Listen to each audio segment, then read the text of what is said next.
Kapatid, sino ba ang pinakamalayo ngayon? Ikaw, Nay? Saan galing? Danau? Bohol. Taga Bohol ra. Sino pa? Sugbo. Lapu-Lapu. Saan? Argao, Cebu. Kayo? Taga dito lang. Welcome dito sa ating St. Michael Exorcism Center. And then sa sunod na mga araw, lilipat na tayo doon sa Malinaw East, Lila Bohol. At salamat po sa mga sumusuporta. Meron na tayong temporary building. Yung permanent building ay matagal yun matapos. So nagsagawa tayo ng temporary na building. Pero permanent na lugar na po yun. At doon na tayo magkikita doon. Thursday to Sunday po, may misa po, alas 5 sa hapon, dahil yung sacrament is Jesus. Sacraments are instituted by Jesus Christ Himself. Amen?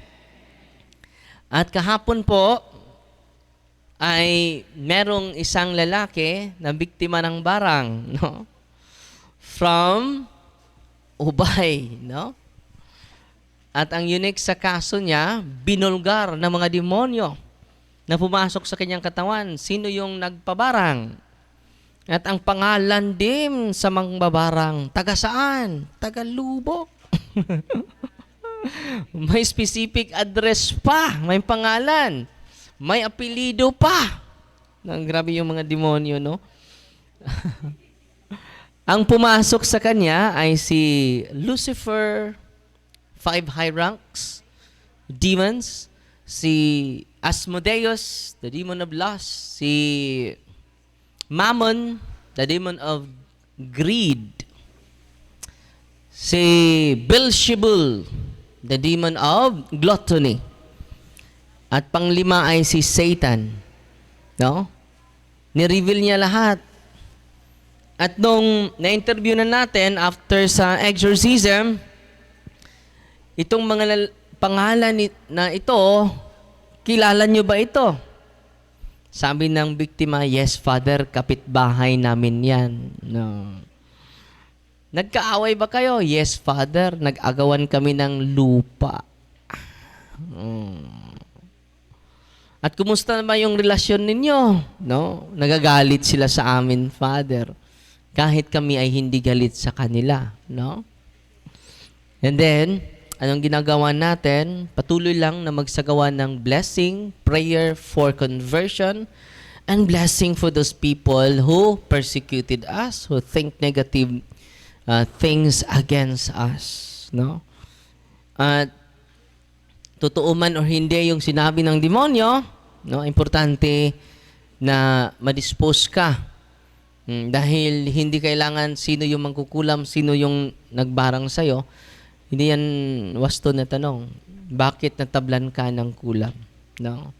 At alam nyo ba na malaki na yung improvement niya dahil nung una ay pipigilan siya kapag pupunta sa simbahan. Bigla lang manghihina siya kapag may plano siya magsimba. Example, magsimba siya ngayon. Manghihina lang siya. Pero nung ine-exercise natin kahapon, ang daming demonyo nakapasok sa kanya. At dahil ang exorcist, ang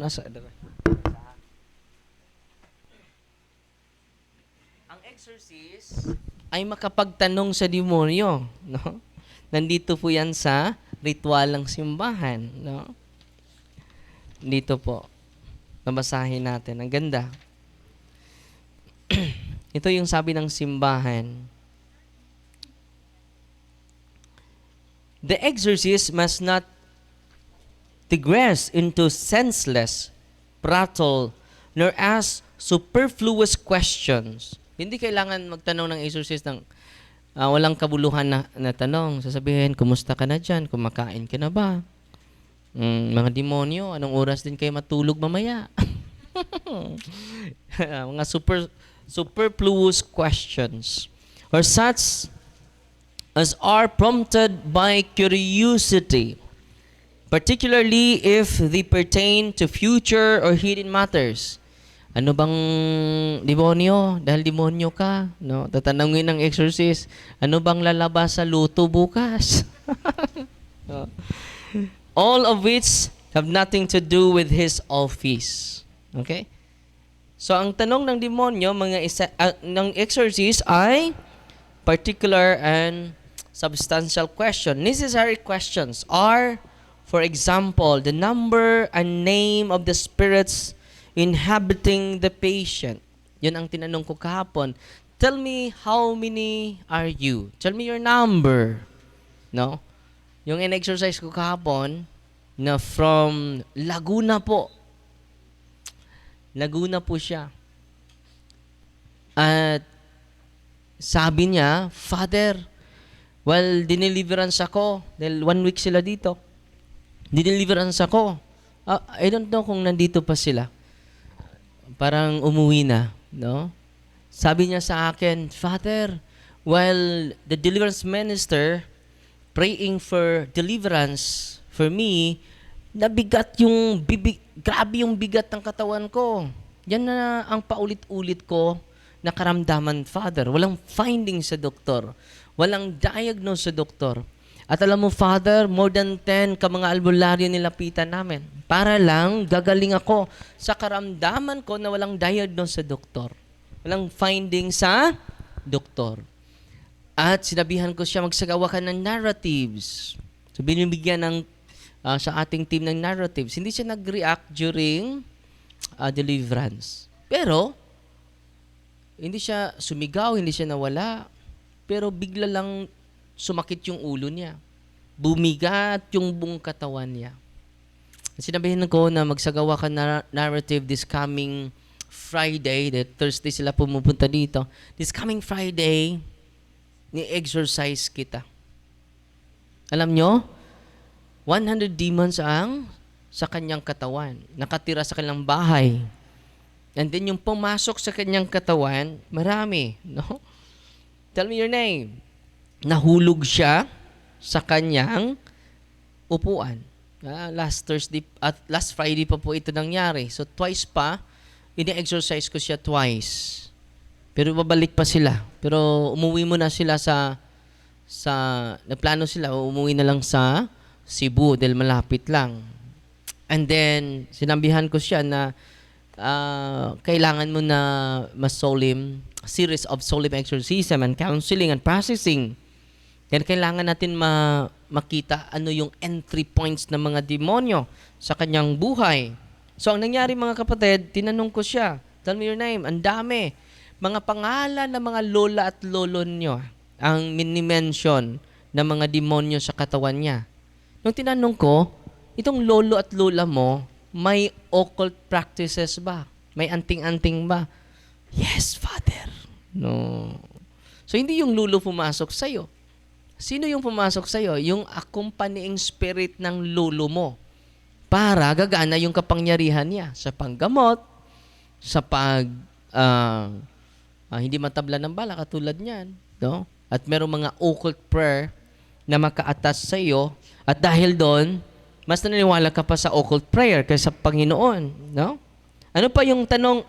At alam nyo, 2 times na exercise natin, and then, kina-counseling din natin sa team, sabi niya, na-amaze nga ako sa kanya dahil na-amaze siya sa sacrament of the church, confession, anointing of the sick, and then the Holy Eucharist. So, nagpaalam ako sa kasama ko na pari, si Father Gamaliel Gamas, na kung ipang tulot mo, magmimisa ako every day from Thursday to Sunday. Dahil yung climax, yung Eucharist.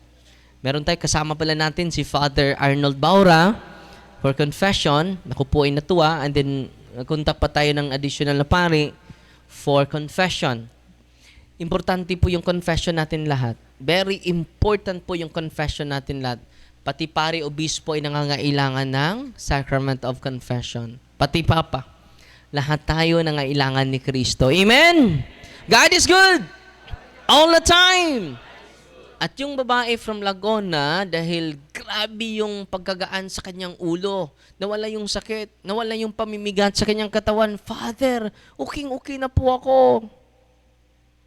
At bigla lang lumuhod sa harapan ko. Bakit ka lumuhod? Father, ngayon lang ako naka-experience na ganitong karamdaman. Gumaan. Ang ganda ng karamdaman ko ngayon. Hindi katulad ng dati sa pagpunta ko dito. Ilang buwan na yan, te. Father, 4 na taon. More than 4 years. Ilipat ako ng doktor. Yung preternatural in origin na sakit, hindi yun magamot ng doktor.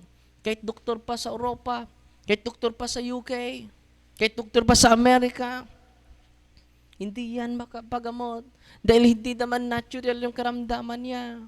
Ang karamdaman niya is beyond natural. Amen? At tuwang-tuwa siya kahapon. Dahil uwi na sila. Sabi niya sa akin, Father, thank you. Sabi ko, magkasalamat ka sa Panginoon. Bakit? Iniiwan niya yung sacrament sa simbahan, entrusted to the church, in the hands of all the priests. All priests are healers. Amen! Bigyan natin ng papuri ang ating mga kaparian. Natutuwa ba kayo ngayon? Happy Fiesta pala. Solemnity of Christ, the Corpus Christi, ang katawan ng ating Panginoong Hesukristo. So, every time kayo naglilinya, you receive the grace of God. The grace of purification. Not only that, the grace of sanctification. Kaya nga, puno na tayo ng saya. Puno na tayo ng sigla. Hindi galing sa pera. Hindi galing sa kayamanan. Galing kay Kristo, the only King, the only Lord, the only Savior of humanity. Amen! Sinong magpagbigay sa iyo ni Kristo? Ang pari lang. Mas mabuti. Pasalamat ako kay may isang binatilyo dito. Papasok siya sa seminaryo. No?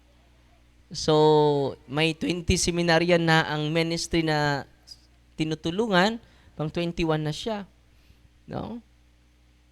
At huwag kang magproblema, kapatid. Problema ng Panginoon yan. Yung pambayad, problema ng Panginoon yan. Amen? Ako din. Pagpasok ko sa seminaryo, si Papa walang-wala. Sabi ni Papa, wala akong maibayad sa seminaryo dong. Dahil yung mga kapatid mo, puro college. Sabi ko ni Papa, huwag kang problema, Papa. Problema ng Panginoon yun. Tinawag niya ako eh. Siya na bahala. Pagpasok ko doon, first year, ang laki ng utang ni Father Darwin. Andin yung procurator namin, langing naniningil, no? Sino ba yung hindi pa nakapagbayad?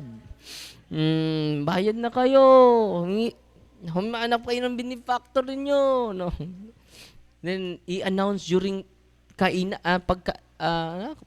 mga onme. Ano? Kainan, no? Yes. Sino yung hindi pa bumayad na lagi lang kumakain? Pero sa awa ng Diyos, no? Sabi ko, kung palabasin ako, okay lang. Hindi ko pinalabas, no? Hanggang merong mga tao na ginagamit ng Panginoon, no? And then, nakatapos. Sa mga gustong magpare, pasok kayo. No problema ng Panginoon yun, no?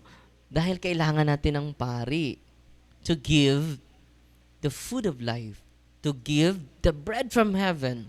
Only the priest can give you that. Sabi ng Ebanghelyo, linaw na milinaw sa Ebanghelyo, di ba? Sinabihan ng mga apostol, pakainin yun yung mga tao. Yan. Natupad yan sa mga pari. No? Sana po, makita nyo yung mga pari ninyo, pasalamatan ninyo. Because through their hands, you receive Christ. Si Mama Mary daw, isang beses lang binigay si Kristo sa mundo. Yung pari, higit sa isang beses. Every time mag-celebrate yung pari ng misa. Kaya nga, mag-bless kayo sa pari. Hindi dahil sa pari, dahil sa Eucharist. Amen? Kahit magulang ka pa sa pari, you need to bless. Because your hand in connection to the sacrament of Eucharist. Sa pagtanggap nyo ng confession, you receive the grace. But unique yung Eucharist. you receive the source of grace. Wow! Mga nanay, mga tatay nandito ngayon, ibibigay nyo yung the best na pagkain, the best na vitamins, the best na mga gamot sa inyong mga anak, di ba? Totoo, hindi? Pero alam nyo, yung the best ninyo, hindi rin kapatay sa Eucharist. Bring your children to Jesus. Because Jesus is the way, the truth, and the life. Amen? Bigyan natin papuri si Kristo. At sa awa ng Diyos, yung taga Laguna, Father, ini-empower ko yung husband niya, ikaw na mag-deliver sa asawa mo. Araw-araw po. And then receive Jesus in the Eucharist. Siya ang healer, hindi si Father Darwin. Siya ang Savior, hindi ako. Diba? Maraming tatawag sa akin, Father, punta ka dito sa hospital. Hindi ako pupunta. Bakit? May chaplain doon. So, yung mga tao, nakafocus ni Father Darwin, hindi sa sacrament. Sinong makapangyarihan? Ang sacrament, si Father Darwin. Sagot! Tawag tayo sa pari. Kapag mag-say yes ako lahat, samot kog di katubo. Yan naman, you need to increase your faith in the sacrament, not in Father Darwin. Di ba? May pupunta dito, mga nanay. Nandito ba si Father Darwin? Sa wala dito, nay. Bakit anong pakay nyo, nay? Magpahipo kami. Sabi naman kasama ko, kami lang hipo, nay. When you go to the sacrament of confession, receive the anointing of the sick, and then the Eucharist, you receive the divine hands of Jesus. It is greater than my hand. Amen? Ano i-promote natin? The sacrament of Christ and the sacramentals of the church. Hindi yung sarili natin. Amen? God is good all the time. Bigyan natin papuri ang Diyos. I'm here because you're here, because we are here, because God's here. God's here, that's why you are here, that's why we are here, that's why I am here. Why we are inspired? Because Jesus is present in our midst. 2 or 3 gathered together, I am in your midst. Duha kung tulo magkatigom sa akong ngalan, ana ako sa inyong taliwala. So to, 2 or 3 gathered together, there is picture taking. No. Picture. So, patuloy. Yung mga exorcist pala, meron silang authority to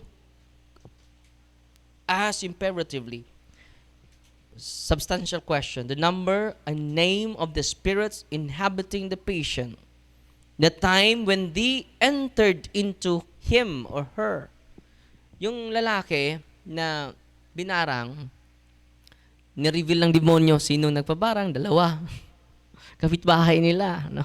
Hindi nga ako nagtatanong. Yung mga open demons ay maganda yon dahil yun po ang hint ng mga exorcist, yung mga entry points nila. So mga prayer dito, maraming mga prayer na specific sa kanilang mga entry points. Sabi ng demonyo na when they entered into his body, when you enter, sabi ng demonyo, when he was grade 6, we entered into his body. Then specific. Kailan? Nag-attend siya ng kasal. Very specific. No? Oh. And then, minention niya yung pangalan sa kinasal. At then, na-recall naman. Ng biktima. At ang daming nakapasok sa kanya dahil yung kanilang bahay pala ay pinaduguan. Noong taong 1941 pa. Alam ng demonyo. At hindi lang yan.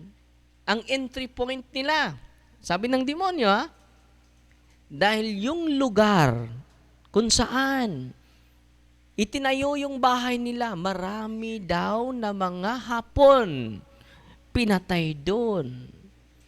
At nakapasok kami dahil infested yung bahay nila sa Cebu. Ayun. So, ang exorcist makapagtanong, the time when they entered into her or into him, the cause thereof. Ano ba yung cause sa pagpasok mo? Anong rason? Tell me the reason. Sasabihin ng exorcist, as for all jesting, laughing, and nonsense on the part of the evil spirit, dahil grabe yung demonyo. Grabe yung mag-bully yung demonyo. Pagtatawanan tayo, Darwin, ang pangit mo. Darwin, papatayin ka namin. Darwin, may araw ka rin. Nonsense. The exorcist should prevent it or condemn it. And he will exhort the bystanders, yung kasamahan natin, yung family ng mga possessed, to pray. No? Minsan ay mag-interact yung tatay, yung nanay, gawas na diya! Di kang magawas, pusilos ka na karon. Bawal po yun. No? Anong gawin natin? Just pray. Whose number must be very limited to pay no attention to such going on. So yung mga sinasabi, marinig nyo mamaya, no? Dahil mag-exercise tayo, no? Sisigaw yung mga demonyo. Eh kung sisigaw sila, huwag kayong tatakbo. Ahabulin nila kayo. No? Maghahabulan kayo sa labas, no? Wait, I'm just kidding. Neither are they to put any questions to the subject. Rather, they should intercede for him to God in all humility and urgency. Kayo dito sa labas, magdasal din kayo. Our Father, Hail Mary, silently. Ano yung dasal nyo? Silently and sincere. Huwag niyong isigaw, no? May nag-react dito, may nag-react din dito, may nag-react doon. So yung mga tao, nataranta, natatakot. Hail Mary, full of grace, the Lord. Just relax. Our Father who art. Tatawanan ka lang ng demonyo dyan. Hail Mary, full of grace, silent. Okay? Satan is real. Let the priest pronounce the exorcism. Minsan, hindi nyo marinig yung prayer ko dahil ninapit ko sa kanyang tainga. Dahil hindi ko alam ilan yung exercise ko ngayon. Kahapon ay 5 yung ina-exercise ko kahapon. So mga alas 7 na ako nakauwi sa kumbento. No? Mag-start tayo alas 2. At kung may additional naman, may additional na pasyente sa sunod na mga araw. No? Satan is real. No? Pero huwag kayong matakot mga kapatid. Kanina, after sa misa ko, natutuwa ako dahil yung mga pari pala ay na-empower na po. May lumapit sa akin isang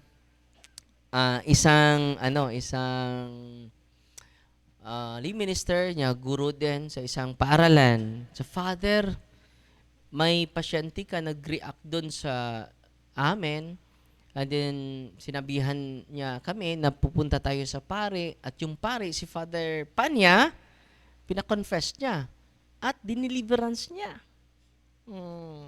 Matagal kami doon, Father, dahil nag-deliverance si Father Panya. Wow!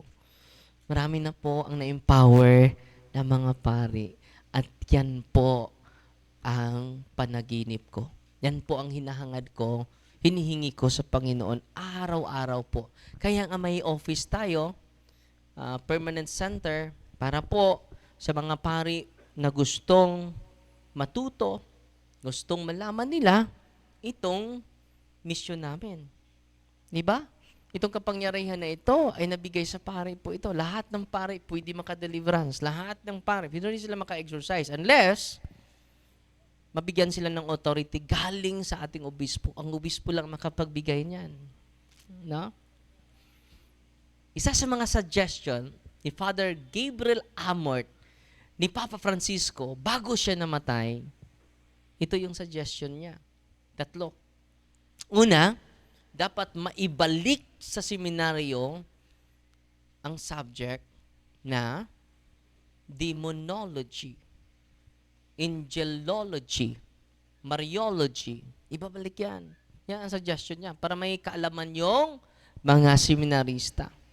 Pangalawa, hindi ordinahan yung mga maging mapari kung wala silang experience sa demonic encounter.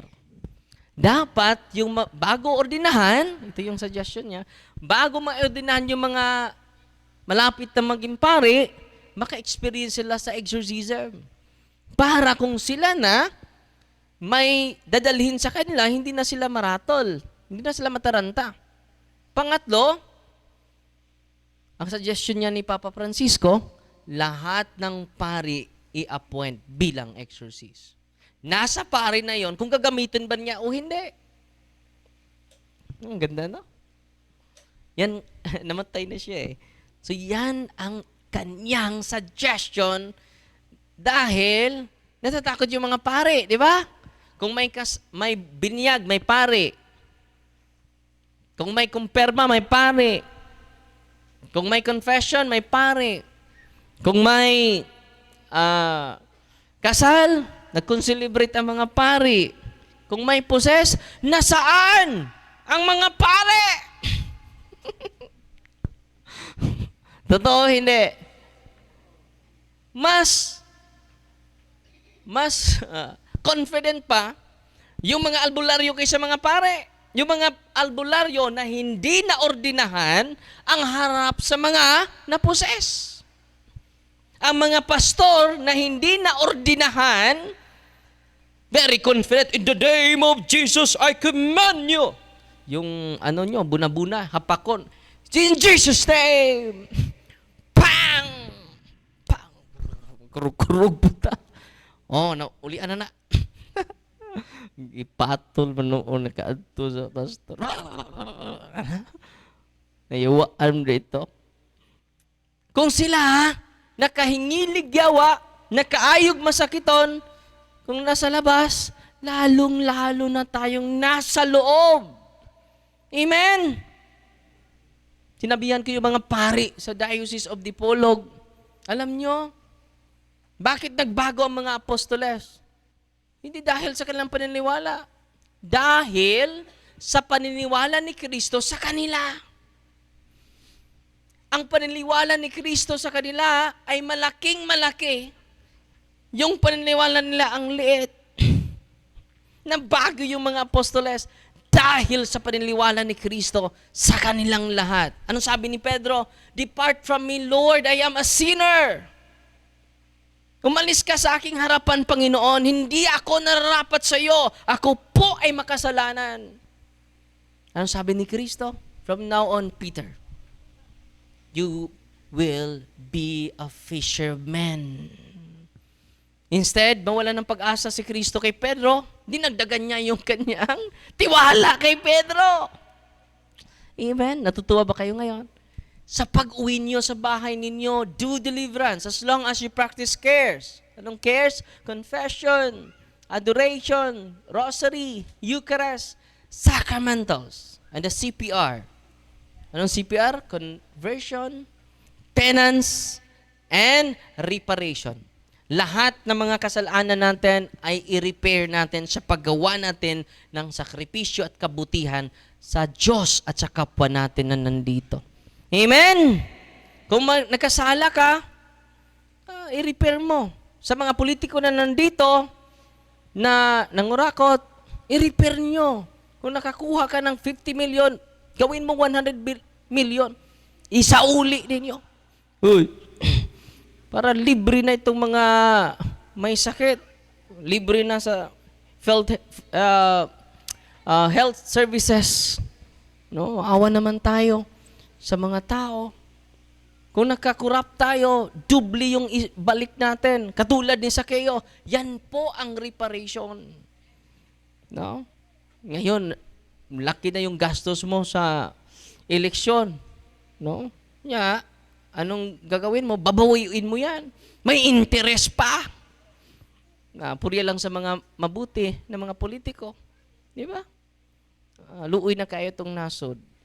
Munang karong Martes, mo-file na po tagkaso. Uy, akong i-file kaso ang namalit diris Valencia. Wa ko na kuwang nila kay before election nag-remind ako a year ago. During election nag-remind ako nila. After election filing nagkaso. Ipapriso nato sila. Kay nagsalig sa kwarta. Kung sir tagyog luoy, mao ba din na maayo? Mercy without justice is leading to abuse.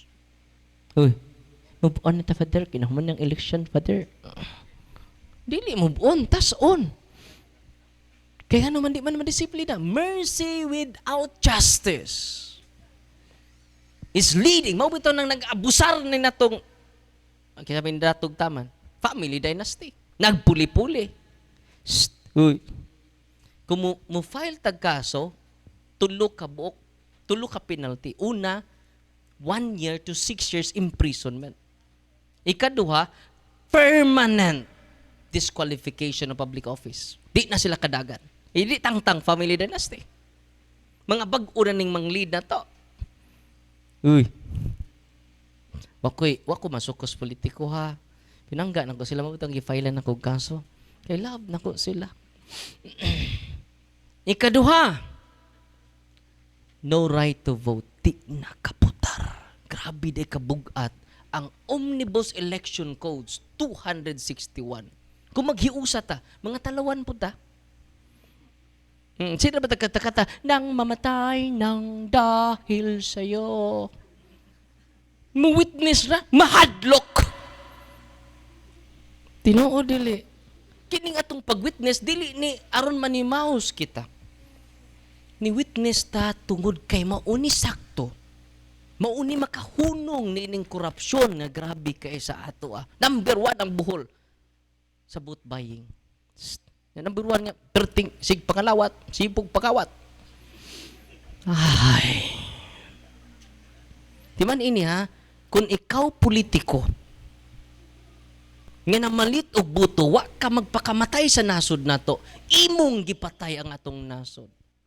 Kung ikaw butante, nga suko kas imong leader kay nganong 500 raman ni nga ako siling nga 1,000 man.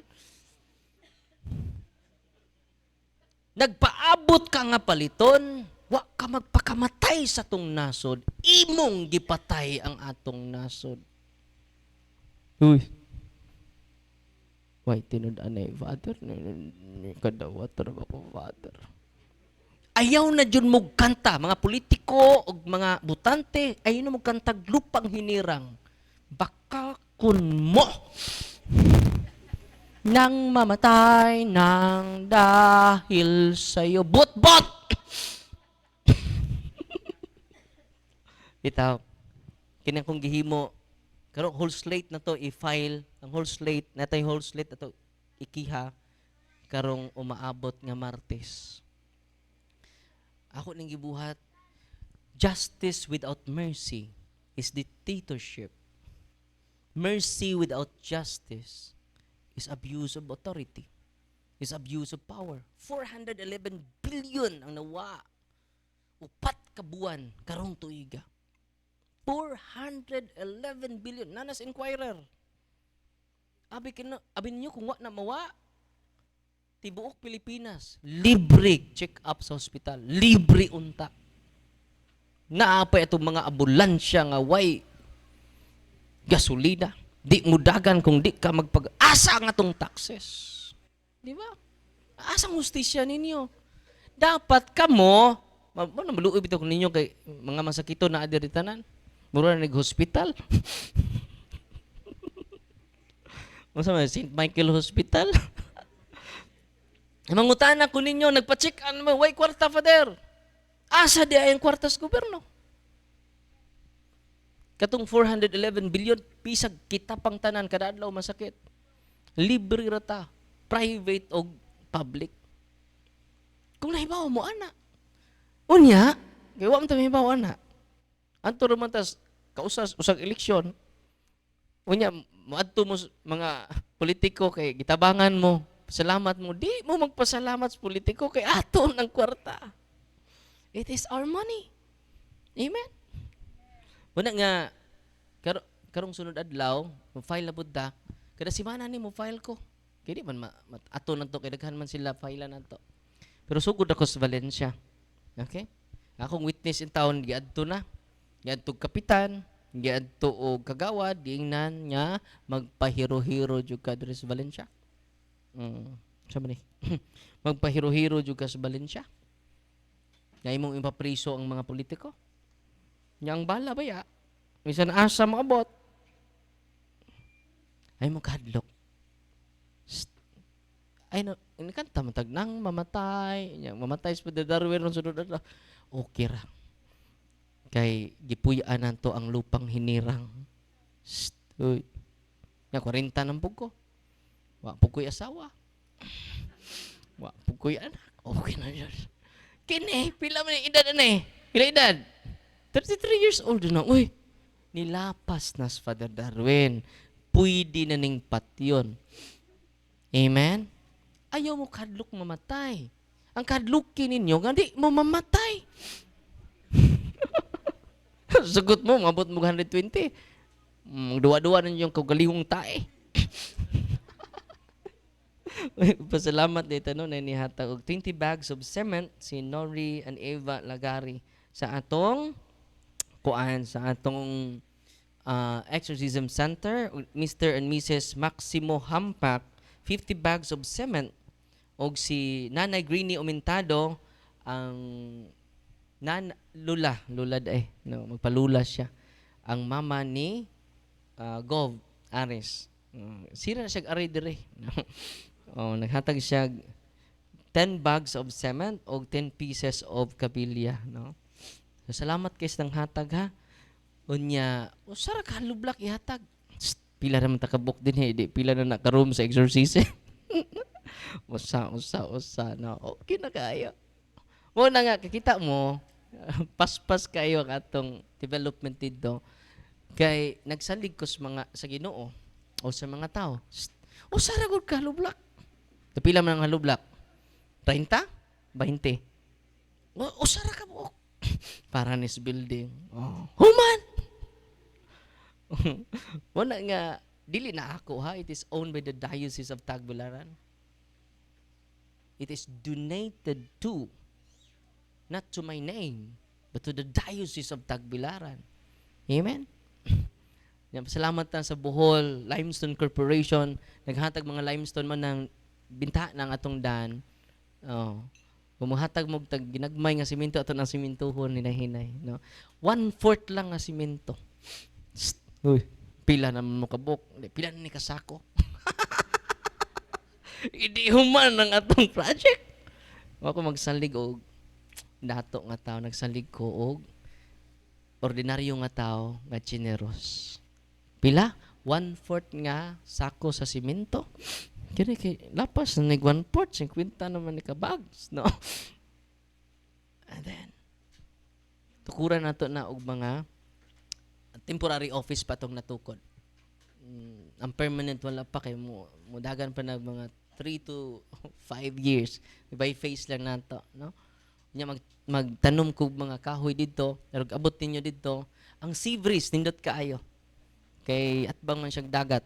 Mo nang kining electric fan nato, murag mataod ka po ni pero kung way breeze, no. Way sea breeze. May atong paandaron, no. Unang salamat kayo sa inyong kamanggihatagon ha. God is a great provider. Amen. Nakita man ninyo no ang development dito. Karon naghinahinay na sila og kuan kay karon Thursday mabalhin na ta dito. Anto na ta mag-operate dito. Nya magmisa na ko from Thursday to Sunday 4 to 5 p.m. Mahatag na to ang tulo ka sacrament, confession, anointing of the sick, and then the Holy Eucharist. Muna, kung namoy mga sakit, no, simbam mo kada adlaw. Kung katong gi-exercise na ko, yun siya nga, Father, grabe kaayo. Itud ko, luyahon ko. O niya, dinhi ko na in love pag-ayo sa Eucharist, Father. Because I increase my knowledge by listening the catechism of the exorcism center. Kaya nga, buong umaga, catechism po. Buong umaga yan, catechism. To increase your knowledge. By increasing your knowledge, you increase your love. By increasing your love, you increase your commitment. Bakit walang bakit wala yung commitment yung iba? Walang pag-ibig. Bakit walang pag-ibig? Walang kaalaman. Amen? The very foundation is knowledge, because knowledge is one of the gifts of the Holy Spirit. Amen? At nakita ninyo mga testimonya ng mga tao, grabe. Grabe, no? Makapa-inspire every day po.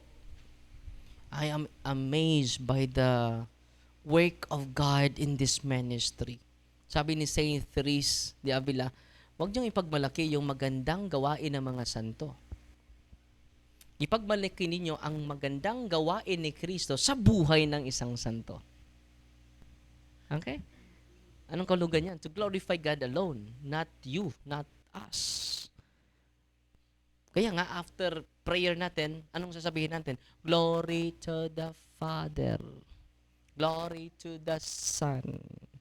Glory to the Holy Spirit. Kapag hindi tayo hindi tayo kabantay, glory to me. Glory to me. Glory to me. Natutuwa ba kayo ngayon? God is good all the time. Bigyan natin ng papuri ang Diyos. I'm here because you're here, because we are here, because God's here. God's here, that's why you are here, that's why we are here, that's why I am here. Amen? No? At sana po, yung mga natutunan ninyo, tulungan natin ang simbahan na dahan-dahan po ma-evangelize natin ang mga Katoliko. Kung ma-evangelize natin mga Katoliko, dadami po ang babalik sa simbahan. Amen? Meron akong story, last na po ito. Si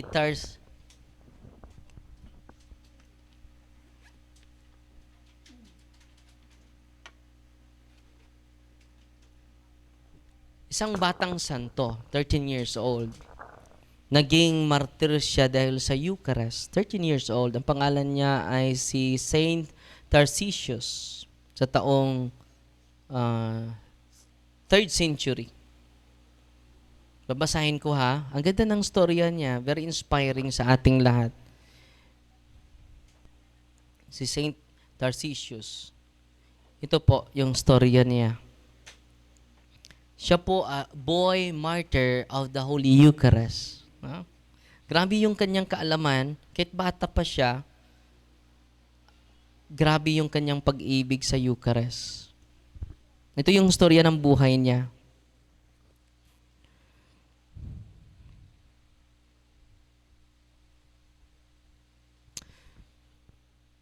Saint Tarcisius, hero of the Eucharist, 13 years old. Tarcisius lived in a time of great danger for Christians. The church was underground, celebrating the Mass in catacombs. Catacombs, langob, or lubnganan.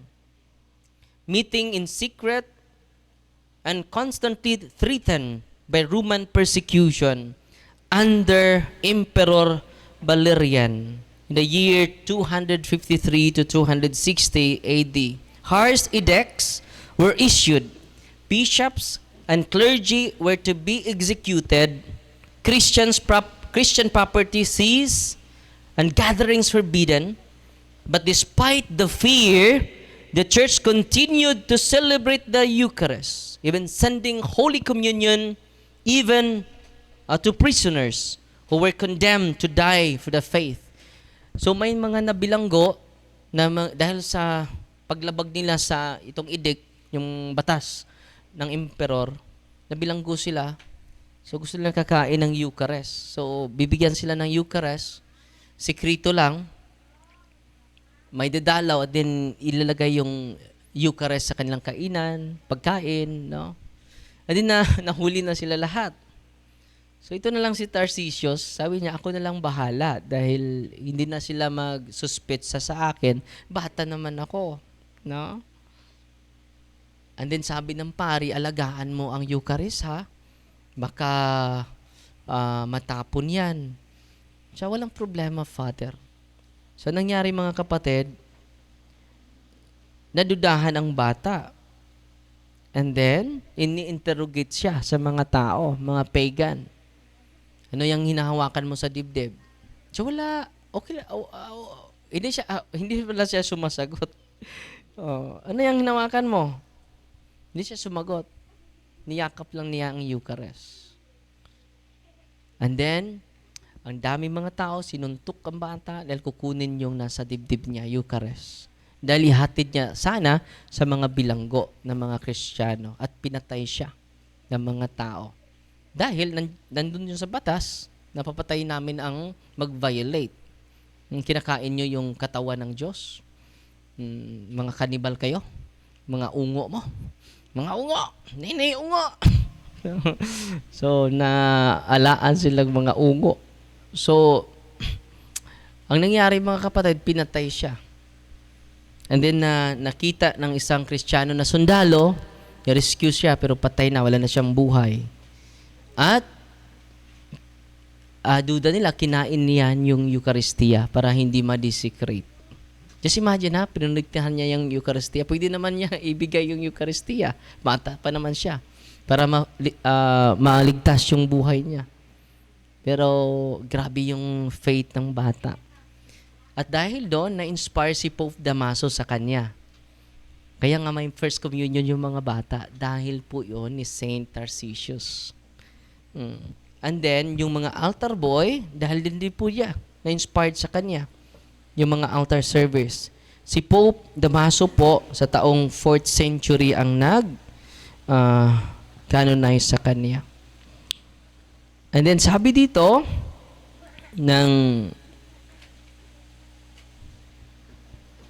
sabi ng simbahan, ito yung significance ni Tarcisius.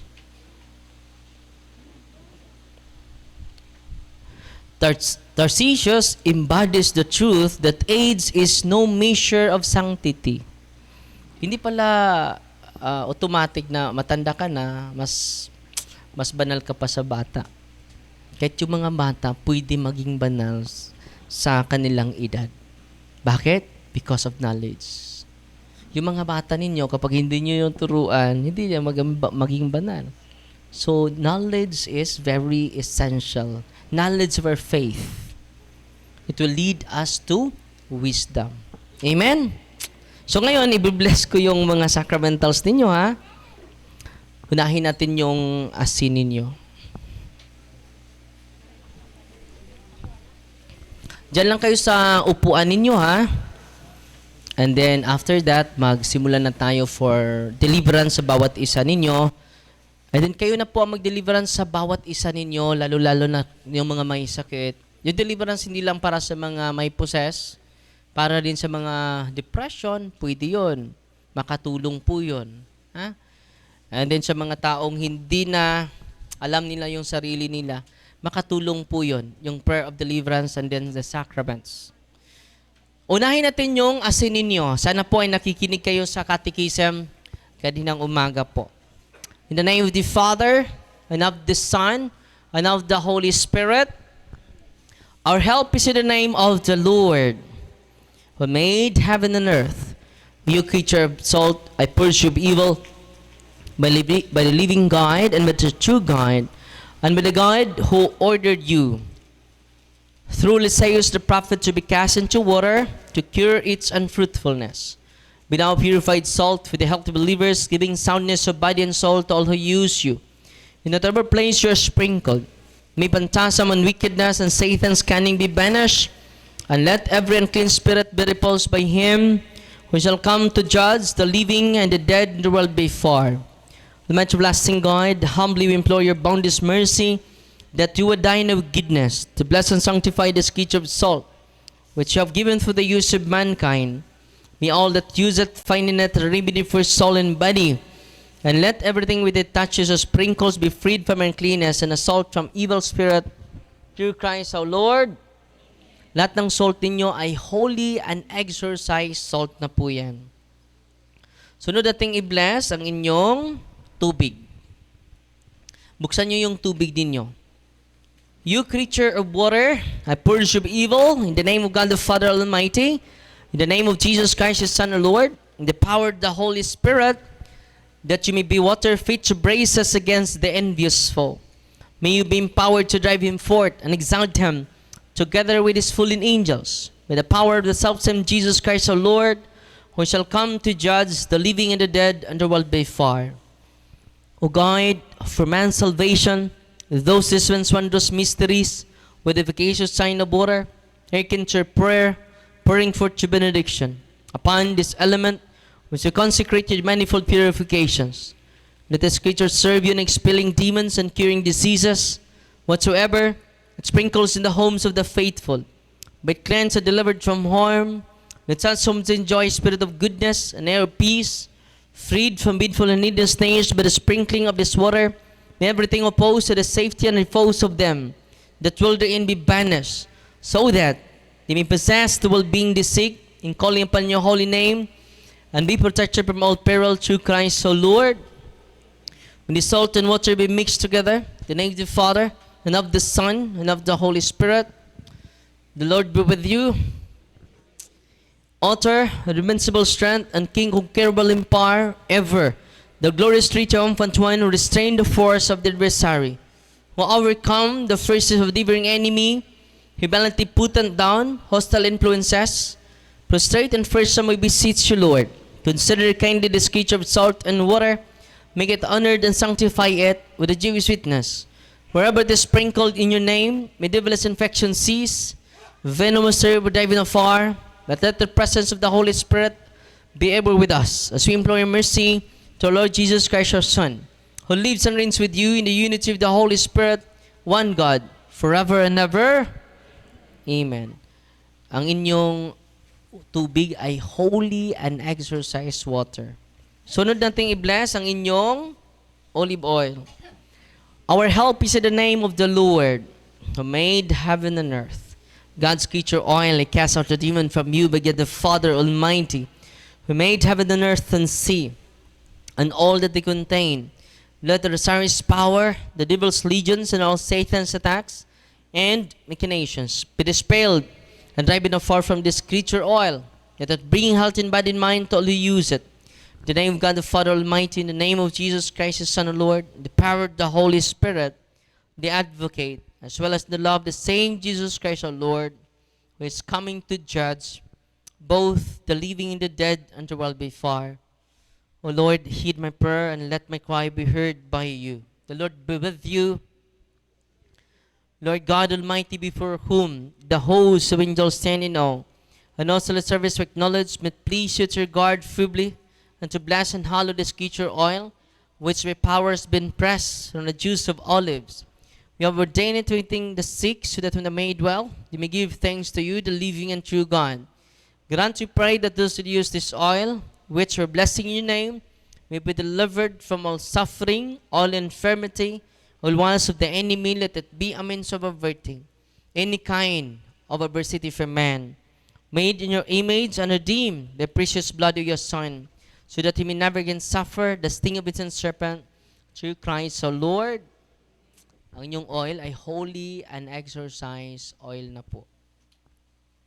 Sunod nating i-bless ang inyo, general blessing ang kasunod, oil, incense, candles,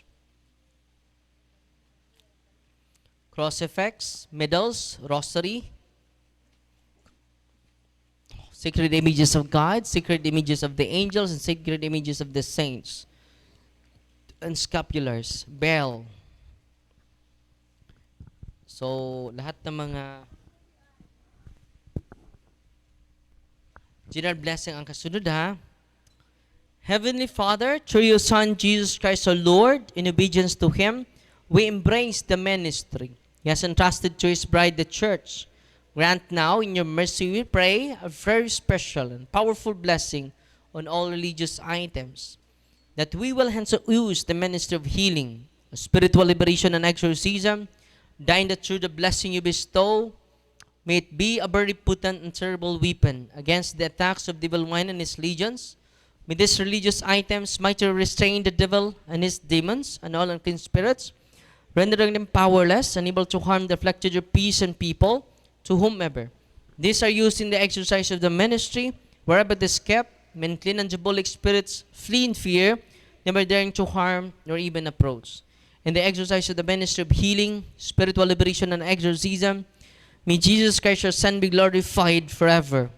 And this we humbly ask through the same Jesus Christ, our Son and Lord, who lives and reigns with you in the unity of the Holy Spirit, one God, forever and ever. Lahat ng mga sacramentals ninyo ay holy and exorcised sacramentals na po yan. And then, sana po gamitin nyo po yan bago matulog, yung holy and exorcised water, isprinklein nyo sa kwarto ninyo bago matulog. And then yung salt, ilagay nyo sa four corners sa bahay ninyo. And then yung holy and exorcised water, oil, i-cross sa mga senses ninyo. And then kung may sakit na mga kapitbahay ninyo, i-share nyo yung mga holy and exorcised sacramentals. Not only that, teach them about the truth. Because truth shall set us free. Amen? Dalawa lang yung dala ni Kristo sa mundong ito. Katotohanan at grasya. At saan natin masumpungan yung katotohanan? Sa simbahan. Because the church is the pillar and the foundation of truth. Anong simbahan? The pillar, the foundation of truth. Huwag niyong iwanan ng simbahan. Huwag niyong ipalit sa mga simbahan na tatag lang ng tao. No? I-search niyo, i-google niyo, no? Sabi ng nanay nung Google Father, no? Hindi namin kilala si Google. Google ragmanok among nailhan, Father. No. No. So, search the history of your church. And only the Catholic Church is founded by Jesus Christ Himself. Kaya nga, maraming naging banal sa simbahan eh. Kahit maraming mga makasalanan nasa Katoliko. Totoo?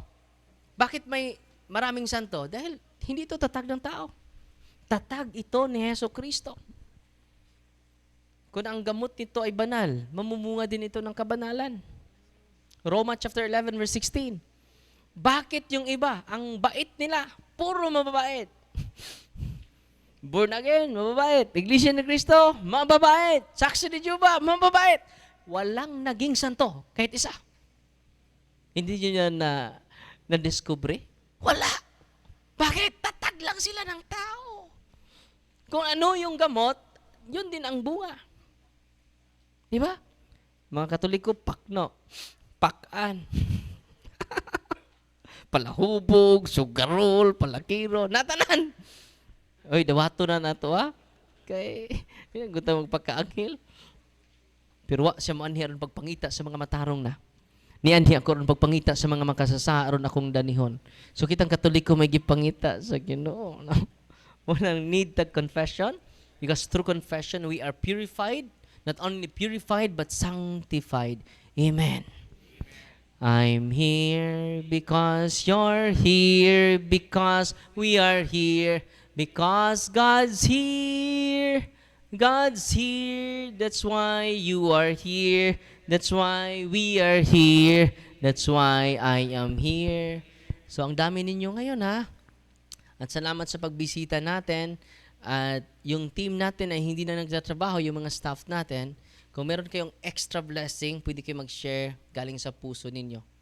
Pwede din kayo magdala ng kalahating kilong bigas. Kung nag-aani kayo, kalahati lang. No? Oh, tatanggap din kami ng lubid, na ang dulo ay kambing. Kalabaw. Hindi kami tatanggi nun. Oh. Kung wala naman, ipagdasal nyo kami. Patas naman yung pag-treat namin sa inyo lahat. walang palakasay system dahil lahat tayo equal po yung pagmamahal ni Kristo sa atin. Walang mayaman, walang mahirap po sa mata ng Diyos. Amen? At alam nyo ba, yung confession, walang bayad.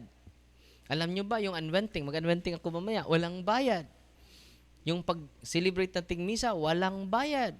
Yung exorcism ko, hanggang alas 7, walang bayad. Libre po yun. Mayaman na sana kami. Kung every exorcism, 2.5. Natagalan ako, 2 hours ako nag-exercise sa'yo, 10,000. Depende yan sa operation. Libre lang po. Anong sa amin lang ito, bungag singot. Bungag singot. Ang Diyos is a great provider po. Amen? Yung sacramentals ninyo na-avail, yung religious items, ang proceed niyan ay tinutulong natin ng more than 40 ka mga scholars po. So itong ministry, it creates charity po. Hindi para sa amin, para sa mga nangangailangan. At merong nagbigay sa atin, si Mayor sa Lila, ang hektarya na ibibigay sa atin. Ang plano ko ay gagawin natin ng rehab sa mga baliw. Yung mga nagsuri-suri sa kalsada ng way purol ato nang i-gather dito nya atong himuong aircon ang ilang kwarto. Ako yun lang pug magpabuang-buang mo. It is aircon nun parang maulian na pakanon na tog tarong, vitamins, no? Unya kato mga tiguang na pod nga way kuan, mga elderly pwede na to butangan didto, no? Wala to plano di pa karon. Kato sa unahon na to nang nasubo sa St. Michael with the blessing of